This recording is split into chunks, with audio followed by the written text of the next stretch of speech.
চলুন একটা ছবি দেখাই। এই ছবি দেখে কি মনে হচ্ছে? এটা কোনো জুতোর দোকান, তাই তো? জুতোর দোকান তো বটে, কিন্তু যাত্রী প্রতীক্ষালয়ে, হ্যাঁ ঠিকই শুনছেন, যাত্রী প্রতীক্ষালয়ে এই জুতোর দোকান হয়ে গেছে। এটা পিংলায়, আর স্থানীয়র বিরুদ্ধেই অভিযোগ উঠছে। কিন্তু অভিযুক্ত কি বলছে জানেন? অভিযুক্ত বলছে ভাড়া দিয়েই নাকি তিনি এই দোকান নিয়েছেন।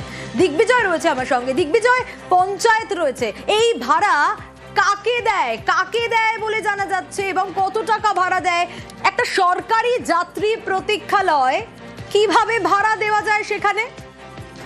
দেখো, ইতিমধ্যেই এটা নিয়েই কিন্তু পুরো পিংলা বিধানসভা জুড়ে গুঞ্জন শুরু হয়েছে যে একটা সরকারি জায়গায় প্রতীক্ষালয় তৈরি হয়েছে কয়েক লক্ষ টাকা ব্যয়ে 10 বছর আগে। সেইটাকে কিন্তু পঞ্চায়েত সমিতি, খড়গপুর 2 নম্বর পঞ্চায়েত সমিতি, তারা কিন্তু সেটিকে ভাড়ায় দিয়েছে। কাকে না? একজন জুতো ব্যবসায়ীকে।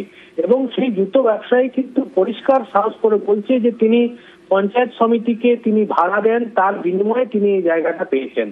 আর এই নিয়ে কিন্তু শোরগোল পড়েছে পশ্চিম মেদিনীপুর জেলার পিংলা বিধানসভার খড়গপুর 2 নম্বর ব্লকের পলসা গ্রাম পঞ্চায়েতের বারগোকুল এলাকার। ওখানকার যে ব্যক্তি রয়েছে, সেই ব্যক্তি লালটু হেমব্রম, তার কাছে কিন্তু যথারীতি পঞ্চায়েত সমিতির কাগজ রয়েছে, যেখানে 6,000 টাকা বছরে চুক্তি হয়েছে। সেই ভাড়া কিন্তু লালটু হেমব্রম দিয়েছে, তার রসিদ রয়েছে।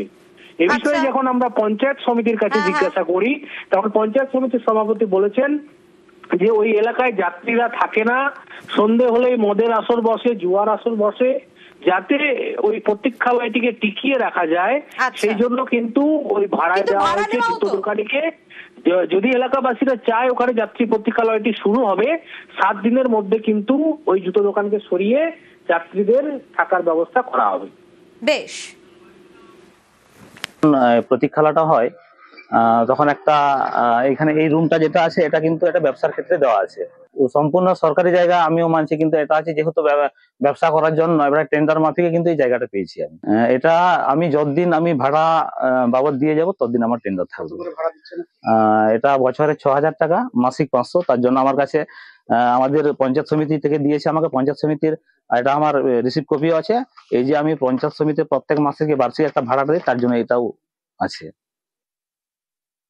অযত্ন হয়ে যেত, ওই রাত্রেবেলায় জোয়ার আড্ডা ফাড্ডা, মদ ফদ এইসব বিভিন্ন রকম চক্কর হতো আর কি। অযত্ন ছিল বলে ওইখানকার পঞ্চায়েত থেকে এবং আবেদন করে যে এই ঘটনাটা যত্নে রাখার জন্য যখন সরকারের প্রয়োজন হবে তখন ছেড়ে দিতে বাধ্য থাকবে। ওটা ওরা দিয়েছিল, আমরা এখানে ওটাকে পাস করেছিলাম। ওটা ওই 300 টাকা না 250 টাকা করে একটা অঞ্চলকে ভাড়া দেয়। অন্য কোনো ব্যাপার নয়, জাস্ট যত্ন রাখার জন্য জিনিসটা ওটা করা হয়েছে। যদি হয়ে যায়, ইনকেস যদি প্রয়োজন লাগে, সঙ্গে সঙ্গে 7 দিনের ভিতরে তুলে নিতে বাধ্য থাকবে। পুলিশকে দিয়ে উঠিয়ে দেবো, ওটা একদম নিশ্চিত। পঞ্চায়েত সমিতি কাগজ রয়েছে না, কোনো কাগজ না বলে মিথ্যে। পঞ্চায়েত সমিতি কোনো সরকারি প্রতীক্ষালয়ে কাগজ দিতে পারে না। যদি কেউ এরকম জোর করে থাকে আমরা সেটা উঠিয়ে দেবো, আমার কানে এলে আমি উঠিয়ে দেবো।